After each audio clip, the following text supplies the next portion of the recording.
So good evening to one and all. So today in this video we will discuss about Sri Infrastructure Limited. So this is a share which is related to the finance and leasing sector. So if we see the share since past few weeks, it has given almost huge returns. If we see its returns in 6 months only, it has given around 190% returns. So we'll find out what are actually the fundamentals, what its current price, and we'll try to find out what its current valuation is all about, and we'll see on charts the levels, and we'll conclude what we need to do in this share. So let's get started with the basic overview of this share. So firstly, let me show you the complete overview of Sri Infra. So Sri Infra is actually a penny stock. So if you see, the market cap is around 455 crores, and if we see the dividend yield is very good. So if you see the dividend yield, it's around 5.52%. okay, and the main important thing to notice here is that the PE ratio. Okay, so if you see that the PE ratio is currently around 1.50, but when we consider the overall sector PE, we find it around 23 rupees. So it's not shown in this screenshot, but it's around 23. So sorry, the PE is around 23, but if you see the company PE is around 1.50. So we can say that the share is completely we can say that it is under fair valuation. So let us see the shareholding pattern of this share. If you see, the book value is only around 81.72. okay, book value is around 81.72. so if you see the shareholding also, we'll find that the pledging of this particular company is totally zero. There is no pledging related to this company. So the fundamentals are very good for this company, but we need to not invest a hefty amount of money in penny shares, because they are very risky, that we don't know what may happen to any of the company. So we need to invest in small quantity. So in previous video I have discussed about Magma Fincorp, Power Mech, also discussed about Marks and Said, Morphine Pharma. So people who have not watched that video, so definitely watch them. So in which all the levels which I have given were exactly obeyed in today's market. So for all the updates, to do subscribe to the channel and press the bell icon, so that you will not miss any update related to any new share. Okay, so let's continue with this. So we see that PE is very less. So let's see the other shareholding pattern. So shareholding pattern is very interesting here. So if we see, the promoters are having a very good amount, that is around 60.8%. it's a very good amount. Generally if we see, basic shareholding should be at least greater than 50%. then we can say that the promoter has we can say some hope on the company. So this is very good. Pledging is also zero, very nice. Next, if we see, the FIS holding is almost flat, and in the previous you can say quarter, it has decreased around 2%. yeah, 2% it has decreased. So not only this, but in almost every share we can see, especially in penny stocks, every financial institutions or DIs, they removed some amount of quantity. Yes or no? Because even if we see, due to the corona, many shares fell drastically. So major impact will also be there in Sri Infra, like not only Sri Infra, almost all the penny stocks. So we need not to get panic, and we should not worry that something will happen like that, because we need to stay patiently. Especially when we are investing in penny stocks, we need to have a very high level of patience, because when we invest in any let's say very high valuation share, or let's say a high liquidity share, we can be very confident that okay, it may fall today but it may rise tomorrow. But that scenario will not work in case of a penny stock. So you need to wait patiently, and you need to focus on the levels, and you need to add on dips.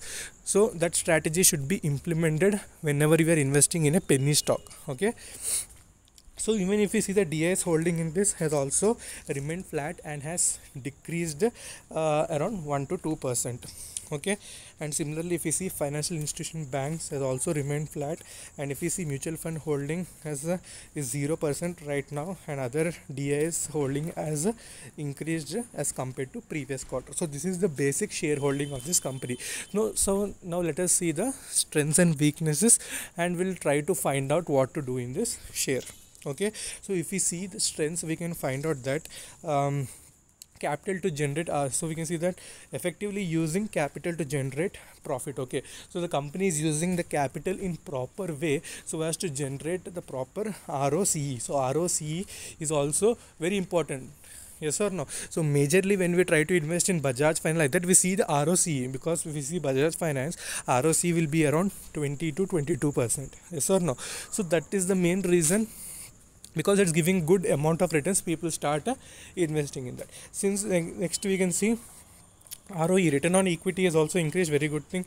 Assets manage okay, efficient in managing assets. Okay, growth in net profit, increasing margin quarter on quarter. It's very good that profits are increasing quarter on quarter, annual net profits are increasing. Okay, company with 0 plus stock gained more than 20% in 1 month. So stock has almost gained 20% in 1 month, and it's continuing its journey. The strong momentum. So people actually, this stock has been hitting continuous upper circuits. Yes or no? And if we see recent days also, in between I think 2 days it has opened and again it has started hitting upper circuits. So the basic problem with upper circuit stocks is that once it starts hitting upper circuits, it becomes very difficult to buy that share. So we need to wait for whenever it starts breaks the upper circuit, or whenever it starts hitting lower circuit, then only will have the opportunity to buy those shares. So even in this year, people who want to try, they can buy in aftermarket order, or they can just watch out if it opens. Sri Infra, everything is very good. Now let's see the weaknesses and try to find out what is negative in this company. So if you see, the negatives are also very high. So one negative thing is that the debt is very high for this company. So this is the main thing, that is the debt is very high and it is increasing. So that is the main reason why this company was lagging and has remained as a penny stock. So we need to see this in keep this in mind when you are investing hefty amounts. So whenever you remember that whenever investing in penny stocks, always invest in small quantity. Small quantity is very good, because in penny stocks, see, if you put 1,000 rupees in one penny stock, there will be nothing to lose, because we waste so much of money. 1,000 rupees is nothing when we are doing any experimentation with pure analysis. Then nothing fault in that. Okay, the 1,000 rupees is very worth and investing in these type of companies, and we need to leave it for long time. We need to not add again and again, but once we put 1,000 rupees, when it falls down also, we should not average, and we need to wait patiently still a good news or a good results come for that particular company. So that should be the main strategy whenever we are investing in a penny stock. So apart, these are the negatives. What are the opportunities? We can see the stock is very less PE. We have seen that less than 10. So high volume and high gain and positive breakout. Okay, through third resistance. So it has give a breakout from the third resistance. So most probably tomorrow also it may give an upper circuit, it is suggesting. Okay, so these are all the basic opportunities which are available. So nothing threats related to this company. So let us find out about this stock in charts. So firstly, when we see the 1 day chart, we see that it is having a huge momentum. Okay, we can see that it has opened in between. I think it has opened even today also. Okay, so and it has hit the upper circuit immediately, where few people who wanted to book their profit, they have exited, and again it has started hitting the upper circuit. So it's showing a strong momentum. Even the money flow index, so you see that money flow index, this is 20, is the oversold region. So we can see that it is just above the oversold region, means it has more momentum, more possible momentum is there. So for me, I think it will start moving more fast in the coming trading session. So if you get an opportunity to buy then definitely you can try out this share with a small amount of quantity only, not large quantity. Okay, this is about 1 day chart. And if we see the 1 month chart, so this is a 1 week chart. So 1 week chart, if we see that it's completely in U shape, okay, and started recovering, and it is currently facing this as the next target, which may be around 10 and 11 rupees, which I think it may achieve within this week if the market goes well. So we need to watch out for that. If we get an opportunity to invest, then definitely we can try to put small amount into penny stocks, okay, not large amount. So in next video we'll discuss about another share, another undervalued shares specifically, and we'll discuss all the levels of that share. So until then, take care, bye bye.